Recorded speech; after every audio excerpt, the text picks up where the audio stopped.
आप सभी को मेरा नमस्कार है और राधे राधे। आज हम फिर से बात करते हैं BA first year first semester की एआईएस, जो कि हम टॉपिक पढ़ रहे थे पुरातात्विक स्रोत पे। तो हम लोग पहुँचे थे पुरातात्विक स्रोत के शिलालेख पे।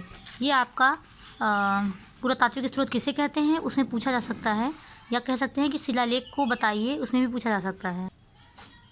तो अब हम बात करते हैं। तो हम लोग यहाँ पे थे कि मौर्य, ठीक है, यहाँ पे मैंने बताया था इसको, ठीक है, आप अगले वीडियो में देख लीजिएगा।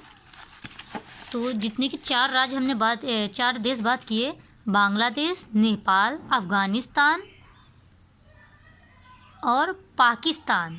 ये 4 कौन सा, ठीक है, नेपाल, बांग्लादेश। फिर से एक बार बात कर लेते हैं जिसमें आपको प्रॉब्लम ना हो। याद रहे कि अभिलेख आते ही आपको आइडिया रहना चाहिए कि अरे भारत के अगल बगल या अपनी आपकी ये इनके मतलब कहते हैं कि ठीक है। तो यहाँ पे नेपाल, अफ़गानिस्तान, ये पाकिस्तान, अफ़गानिस्तान, बांग्लादेश, ये 4 जो हैं, और भारत को मिलाकर 5 जगह पे इनके वो अभिलेख पाए गए किसके, सम्राट अशोक के। और ये हैं हमारे सम्राट अशोक, ठीक है, जिन्होंने वो कर दिखाया जो किसी अन्य शासक ने नहीं किया। इन्हीं की वजह से हमारे इतिहास के बारे में जानकारी पाने में महत्वपूर्ण सहायता मिलती है। तो ये रट्टी टाइप बात नहीं, मैंने बहुत पढ़ा है तब मैं बता रही हूँ। इसके बाद में हम बात करते हैं कि अशोक के 14 दीर्घ शिलालेख। अब दीर्घ शिलालेख क्या होते हैं? तो शिलालेख हुए दीर्घ शिलालेख जो उससे थोड़ा सा बड़े होंगे आकार में। अब मिले कि नहीं मिले ये भी नहीं पता है। जिनमें से 8 प्राप्त हुए हैं। लो, आपके क्वेश्चन का आंसर, जब आप क्वेश्चन बनाएंगे तो आपका आंसर खुद में खुद याद रहेगा। इसलिए कहते हैं कि प्रश्न में उत्तर छिपा होता है। 8 भिन्न भिन्न स्थानों से प्राप्त हुए हैं। इसको याद करने की ज़रूरत नहीं है, ये तब डिटेल में लिखना होगा जब आपसे पूछा जाए कि पुरातात्विक स्रोत में शिलालेखों या अभिलेखों के बारे में बताइए। लेकिन ये इतनी जल्दी नहीं आता है क्योंकि सिक्के स्मारक पूछता ज़्यादा है। और आपको मैं फिर से बता दूं कि फर्स्ट यूनिट में आपका टारगेट होना चाहिए, क्योंकि मैंने किया तो मैं बता रही हूँ, मुझसे भी गलतियाँ हुई, उस गलती को आप भी मत कीजिए। कि सबसे ज़रूरी चीज़ यहाँ पे ये है कि आप ये करें कि पुरातात्विक स्रोत से आप क्या समझते हैं, या पुरातात्विक तो कुछ भी पूछे, घुमा के ही पूछेगा आपसे। चाहे ये पूछे कि आपके पापा का नाम क्या है, या आपके पापा का नाम लेके पूछे कि आपके पापा क्या करते हैं, तो आपके पापा का नाम पूछेगा तो आप पापा का नाम बताएंगे, अच्छा मेरे पापा ये करते हैं, अपने आप एग्जैक्टली आप बताएंगे। पर जब आपसे लॉन्ग क्वेश्चन में पूछे कि आप पापा के बारे में डिटेल से बताइए या कहें, ठीक है, तो मतलब बात को घुमा के ही पूछा जाएगा, बात ही पूछी जाएगी। कुछ भी पूछा जाए, आपको जितना भी आता है पुरातात्विक शास्त्र में आप सब लिखते चले जाइए, ठीक है। मैंने भी यही किया था, इसी वजह से मेरे नंबर मिल गए थे, क्योंकि मुझसे पूछा गया था सिक्के। तो मैंने क्या किया कि पुरातात्विक स्रोत के जो भी पुरातात्विक स्रोत है मैंने सबके बारे में लिख दिया, थोड़ा थोड़ा 2-3 पेज का। फिर सिक्कों के बारे में 1 पेज लिख दिया और लगभग नंबर आ गए थे। तो सिक्के आया था पिछली बार।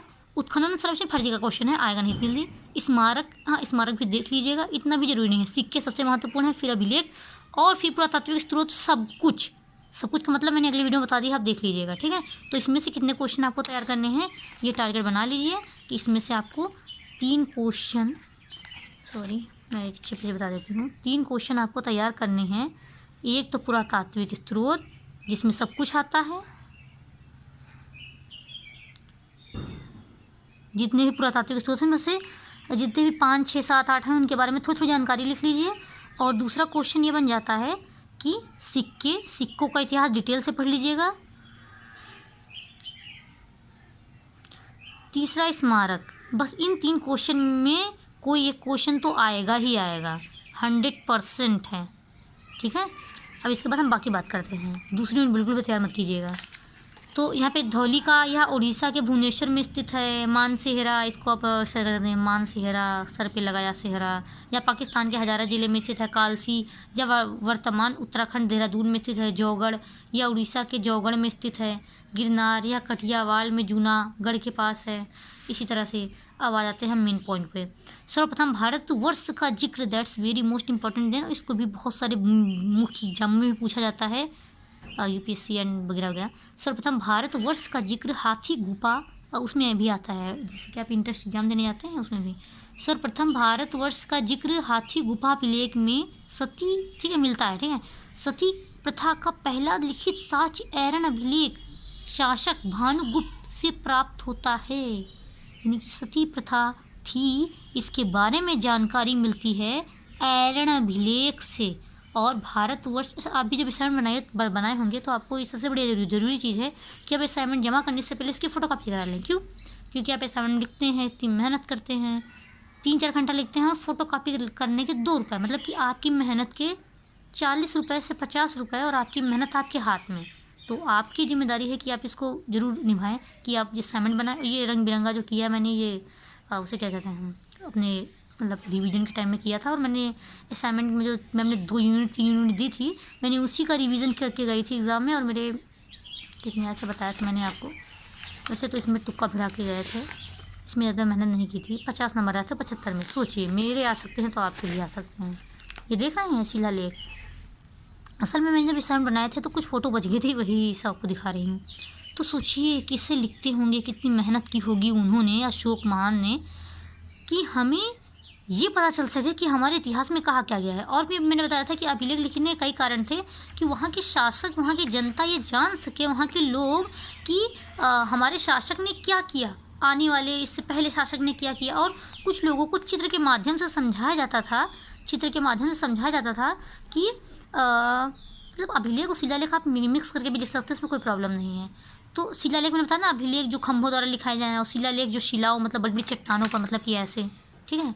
तो होता क्या था, जब चित्र बनाते थे, जैसे कि आपको तो गाड़ी मतलब जब आप जेब्रा क्रॉसिंग पार करते तो ऐसा नहीं बना होता, जेब्रा क्रॉसिंग है आगे, तो जो पढ़े लिखे कम लोग होते हैं तो उनको जानकारी प्राप्त हो जाती है। उसी तरह से वो लोग भी चित्र बनवाते थे, जिससे कि पता चले कि जैसे कि बनवाया कि मतलब कुछ भी, मतलब जैसे कि बनवा दिया उन्होंने, भानुगुप्त ने हाथी को मारा या किसी ने हाथी को मारा, तो उसका चित्र बनवा दिया उस पर, तो उसे याद रहे कि हाँ गुप्त ने ही हाथी को मारा था। ठीक है, अगर आपको अच्छा लगता है वीडियो तो लाइक ज़रूर कीजिए, क्योंकि मेरा भी एग्ज़ाम है, मैं भी आपके लिए मेहनत कर रही हूँ। प्रथम शिलालेख में यह घोषणा की गई कि सभी मनुष्य मेरे बच्चे हैं। आपको याद हो सकता है, ये वैसे उसका डायलॉग भी है महाभारत में, है नहीं, वो कहता है, क्या कहते हैं, शकुनी, मेरे बच्चे मेरे बच्चे मेरे बच्चे। तो उसे मतलब किसी भी चीज़ को किसी भी चीज़ से जोड़ कर आपको याद कर लीजिए, क्योंकि याद करना भी ज़रूरी है। और आप किसी भी चीज़ को जोड़ के याद करते, जैसे सती प्रथा, एरण अभिलेख, भानुगुप्त। अब ये 2 भानुगुप्त मतलब किसी का नाम हो सकता है, भानुगुप्त याद कर लीजिए, या ऐसे याद कर लीजिए, भानु मतलब सूर्य, सती प्रथा, सती अग्नि में जली थी, सूर्य। लिखित साक्ष्य एरण अभिलेख, एरण एड़ी से भी आप याद रख सकते हैं, क्योंकि एड़ी के बल उन्होंने अग्नि में दहन किया। एग्जैक्टली आप किसी भी चीज़ को किसी भी चीज़ से जब जोड़ के पढ़ते हैं तो आपको वो चीज़ हमेशा याद रहती है, एग्ज़ाम टाइम भी याद रहेगी आपको। कोई ये कहाँ या नहीं, वो सारे लिखित छपी हुई चीज़ नहीं याद आएगी, सीरीज गेस की आपको वही याद आएगा जिस चीज़ को आप अच्छे से समझेंगे, जैसे कि मैं आपको समझा रही हूँ। ठीक है, तो ब्रेक हो गया। प्रथम शिलालेख में, ठीक है, तो हमें ऐसे शिलालेख मिलते हैं जिनमें आपको शिलालेख याद रहेगा ना, कि जो पहाड़ जैसे होते हैं, पत्थर जैसे पहाड़, उनको हम शिलालेख कहते हैं और अभिलेख कहते हैं। ये हमको अभी भी आपको पढ़ाते पढ़ाते ही ज्ञात हुआ। जो बढ़िया खंभों पे खुदवाए जाते थे उन्हें क्या कहते हैं, अभिलेख। और आपको ये बताने की जरूरत भी नहीं है, आप शिलालेख में अभिलेख को डालकर लिख भी सकते हैं एग्ज़ाम में। ठीक है, तो हमें ऐसे शिलालेख, और हाँ, आप अगर पढ़ रहे हैं तो उसके बाद में ध्यान रखिएगा कि आप आने वाले फर्स्ट सेमेस्टर वाले बच्चों को भी बताएंगे कि वहाँ पे चैनल है, तो उनकी भी हेल्प हो जाएगी। ठीक है, हमें ऐसे शिलालेख मिलते हैं जिनमें राजाओं की यशोगाथा, वही जो आपने बताया था, होती थी, या लोगों द्वारा धार्मिक उद्देश्य से किए जाने वाले दान पुण्य का उल्लेख भी होता था। अब हमें ये भी लिख सकते हैं अपने तरफ से, जो मैंने बताया था कि जैसे कि जेब्रा क्रॉसिंग होती है, उसमें चित्र बने होते हैं, कई लोग पढ़े लिखे नहीं होते हैं तो उसको द्वारा जानकारी प्राप्त करते हैं, उसी प्रकार से पुराने टाइम में ये होता था।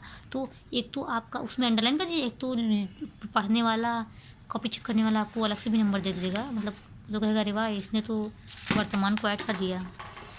ठीक है, ये पेज भी हो गया। तो आज ही हमारा स्मारक शिलालेख ख़त्म होता है। तो अगर आपको कुछ समझ में नहीं आया तो आप पूछ भी सकते हैं ईमेल के द्वारा, या इसी पे कमेंट करके पूछ लीजिए। और बाकी का ये शिलालेख मैंने इतना डिटेल में इसलिए बताया कि आपका शिलालेख या अभिलेख आता है तो, वरना अगर शॉर्ट में आता है तो आप शॉर्ट में भी ले सकते हैं। शॉर्ट में आपको जो भी याद रहे वो लिख दीजिए।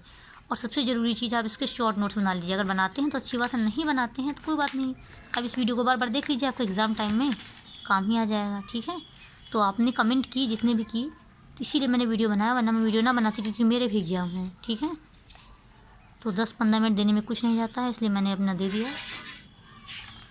और इसी तरह पढ़ते रहिए और आपके एग्ज़ाम के लिए बेस्ट ऑफ लक मेरी तरफ से। भगवान करे मैं जो पढ़ा रही हूँ वही सब आए। और इसकी यूनिट 2 जो है बिल्कुल भी मत पढ़िएगा, क्योंकि सो टफ़, और उसको बहुत टफ़ क्वेश्चन पूछे जाते हैं उसमें। मैं दिखाई दे रही हूँ, ये देखिए बहुत टफ़ क्वेश्चन पूछे जाते हैं। मैंने इसको तैयार करके बहुत बड़ी मूर्खता कर दी। इससे अच्छा आप 3 यूनिट एंड 4 यूनिट। तो हम अगली बार अपने नेक्स्ट क्वेश्चन में बात करेंगे विदेशी, ये नहीं आता है, सॉरी, स्मारक पे बात करेंगे हम, ठीक है। अभिलेख हमारा कंप्लीट हो गया, पुरातात्विक साथ साथ में चल रहा है, और इसके बाद में सिक्के और स्मारक बचेंगे हमारे क्वेश्चन में, ठीक है। तो तब तक के लिए बने रहिए हमारे यूट्यूब चैनल पे। आपका बहुत बहुत धन्यवाद। तो आप जान गए कि अशोक सम्राट ने क्या किया। अगर वो ना होते तो हम इतने इतिहास के बारे में जानकारी ना प्राप्त करते कि क्या क्या चीज़ें थी उस समय में, ठीक है। तो बहुत बहुत धन्यवाद। Bye bye, best of luck.